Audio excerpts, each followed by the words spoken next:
Hello friends, welcome again. This is Rajan. So I was supposed to record this video like last week, 2 weeks back, but the mic didn't work. So I just received the mic today, and I'm straight away recording this updated crude oil strategy.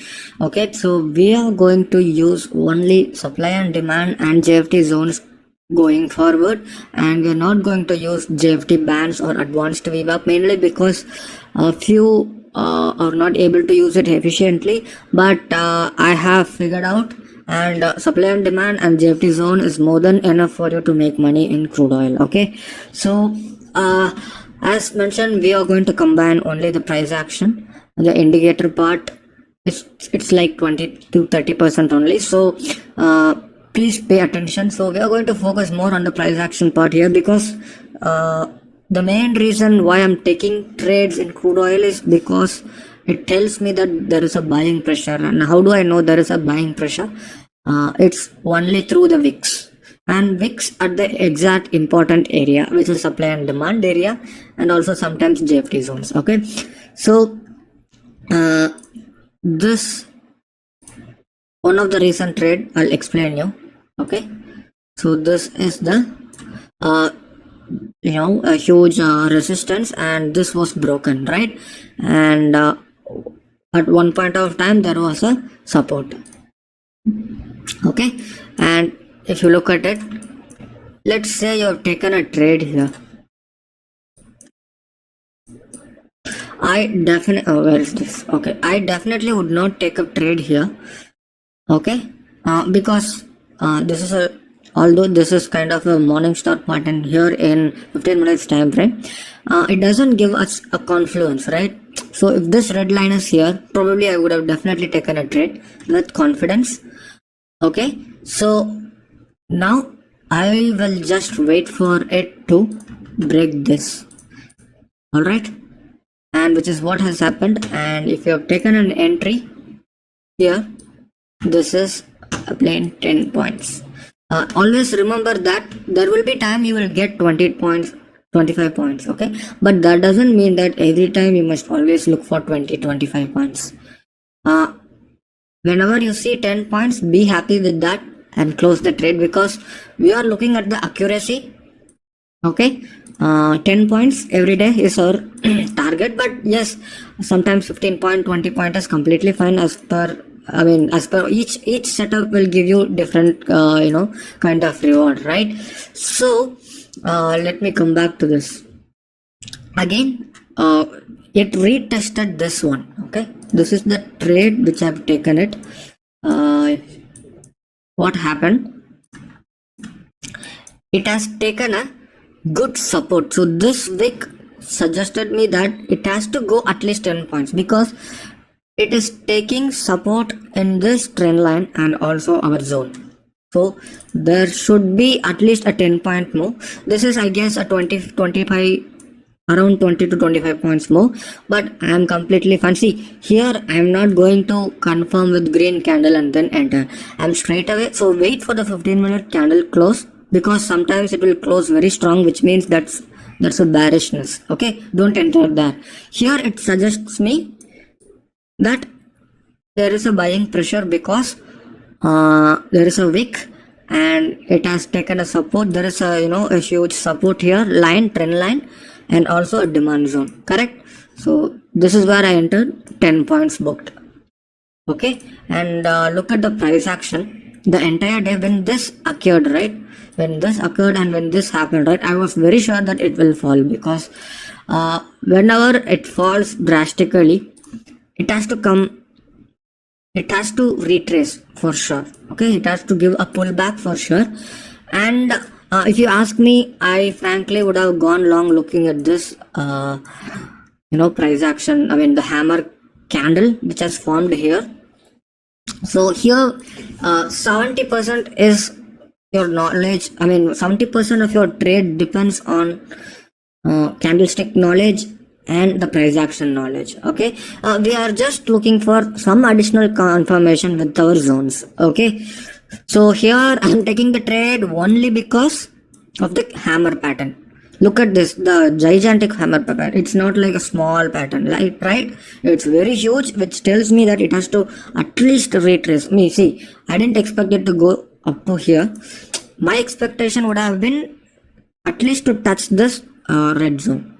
So this is how you play. And if you ask me, if you would go short here after this is broken, in this particular setup, I would not go short here because there is one bullishness. I mean, there has been a buying pressure, and look at this huge wick. This tells me there is a buying pressure. Although it has fallen here, although it has worked here, I would not go short here. Okay. Same like, I mean, you just have to wait for the right opportunity. So these are the sideways trend, right?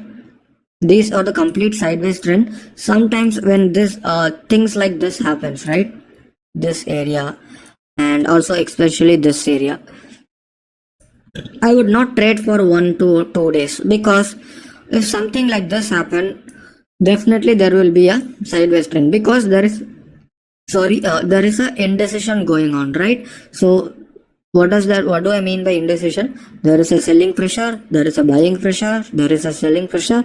So your soil is not clear. The buyers and sellers are not clear where the price has to go. So I'm not going to be in a position where where both are confused, correct? Yeah, same goes for here. I would not trade at least for some time until I'm clear with something. Okay. And so one of the good trade which I've taken here is this one. I shorted right here, but I will cover this topic in the trade, in the strategy which I'm going to explain you.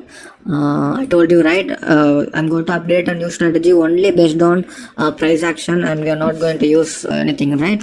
So this is one strategy which I will explain it along with the live trade, okay, which I've taken. I've recorded it, but I will not do attached in this video. I will do that in that strategy because it will make more sense if I add that. Okay. So this is what I wanted to let you know, guys. So whenever there is a complete sideways, avoid it. And look at this. Whenever huge wick, see, a small wick is entirely different from a huge wick. Okay. You have to be little careful because a huge wick may lead to a sideways trend like this. So keep in mind. And also an important thing, right? Whenever there is an uptrend, don't many of the people I have observed, especially the beginners, what I have noticed is that, let's say this is something like let's say our zones are there, okay, and this is our zone, and there is a huge candle like this, okay. Some are going short right here, they are chasing the stock. Don't do that. Don't ever chase the stock because it will not favor our risk reward. Wait for the pullback. If there is no pullback, omit the trade. Don't trade it. Sometimes it will work if you chase the stock, but most of the time it will just hit your stop loss. Okay, I'm not saying just the zones, whatever be it, whenever there is an uptrend, okay, don't buy here, buy here. Okay, same goes for the downtrend. Okay, that doesn't look like a downtrend. Wait. Okay, don't go short here. Short here. This is where you should short because the risk reward will be favoring you here than here. For example, let me see if there is any example available in 15 minutes time frame.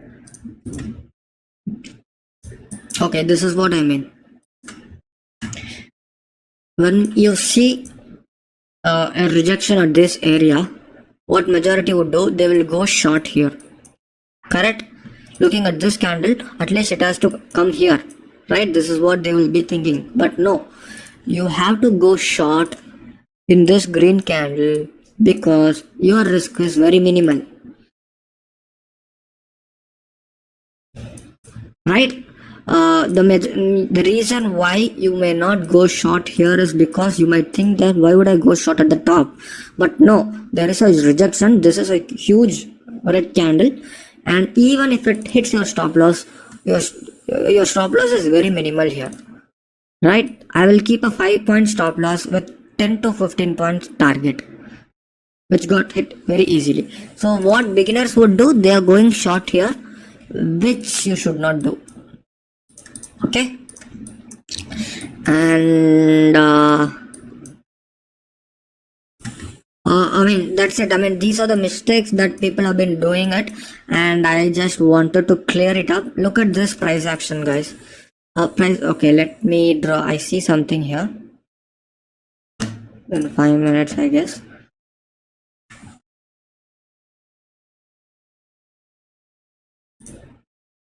Okay.